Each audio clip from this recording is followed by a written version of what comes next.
Auguries of Innocence. To see a world in a grain of sand, and a heaven in a wildflower, hold infinity in the palm of your hand, and eternity in an hour. A robin redbreast in a cage puts all heaven in a rage. A dove house filled with doves and pigeons shudders hell through all its regions. A dog starved at his master's gate predicts the ruin of the state. A horse misused upon the road calls to heaven for human blood. Each outcry of the hunted hare a fibre from the brain does tear. A skylark wounded in the wing, a cherubim does cease to sing. The gamecock clipped and armed for fight does the rising sun affright. Every wolf's and lion's howl raises from hell a human soul. He who respects the infant's faith triumphs over hell and death. The child's toys and the old man's reasons are the fruits of the two seasons. The questioner, who sits so sly, shall never know how to reply. He who replies to words of doubt doth put the light of knowledge out. The strongest poison ever known came from Caesar's laurel crown. Naught can deform the human race like to the armorer's iron brace. When gold and gems adorn the plough, to peaceful art shall envy bow. A riddle or the cricket's cry is to doubt a fit reply. The emmet's inch and eagle's mile make lame philosophy smile. He who doubts from what he sees will never believe, do what you please. If the sun and moon should doubt, they'd immediately go out. To be in a passion you good may do, but no good if a passion is in you. The whore and gambler, by the state licensed, build that nation's fate.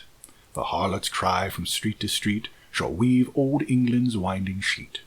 The winners shout, the losers curse, dance before dead England's hearse. Every night and every morn some to misery are born. Every morn and every night some are born to sweet delight. Some are born to sweet delight, some are born to endless night.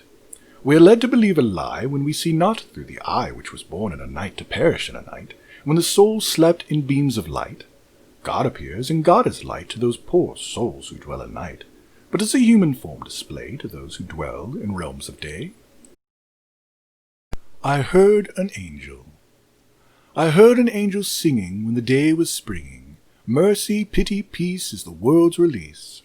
Thus he sang all day over the new-mown hay, till the sun went down and haycocks looked brown. I heard a devil curse over the hearth and the furs. Mercy could be no more if there was nobody poor, and pity no more could be if all were as happy as we. At his curse the sun went down, and the heavens gave a frown.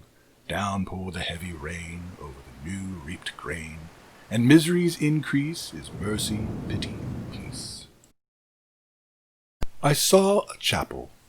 I saw a chapel all of gold, that none did dare to enter in, and many weeping stood without, weeping, mourning, worshipping. I saw a serpent rise between the white pillars of the door, and he forced and forced and forced down the golden hinges tore. And along the pavement sweet, set with pearls and rubies bright, all his slimy length he drew, till upon the altar white, vomiting his poison out on the bread and on the wine. So I turned into a sty, and laid me down among the swine. Never seek to tell thy love. Never seek to tell thy love, love that never told can be, for the gentle wind does move silently, invisibly. I told my love, I told my love, I told her all my heart, trembling, cold, and ghastly fears. Ah, she doth depart. Soon as she was gone from me, a traveller came by, silently, invisibly. Oh, was no deny. Silent, silent night. Silent, silent night, quench the holy light of thy torches bright. For possessed of day, thousand spirits stray, that sweet joys betray. Why should joys be sweet, used with deceit, nor with sorrows meet? But an honest joy does itself destroy for a harlot coy. The grey monk. I die, the mother said. My children die for lack of bread. What more has the merciless tyrant said? The monk sat down on the stony bed. The blood red ran from the grey monk's side. His hands and feet were wounded wide, his body bent, his arms and knees like to the roots of ancient trees. His eye was dry, no tear could flow. A hollow groan first spoke his woe. He trembled and shuddered upon the bed. At length with a feeble cry he said, When God commanded this hand to write, in the studious hours of deep midnight, he told me the writing I wrote should prove the bane of all that on earth I loved. My brother starved between two walls, his children's cry my soul appalls. I mocked at the rack and grinding chain, my bent body mocks their torturing pain. Thy father drew his sword in the north, with his thousands strong he marched forth. Thy brother has armed himself in steel to avenge the wrongs thy children feel. But vain the sword and vain the bow, they never can work war's overthrow. The hermit's prayer and the widow's tear alone can free the world from fear.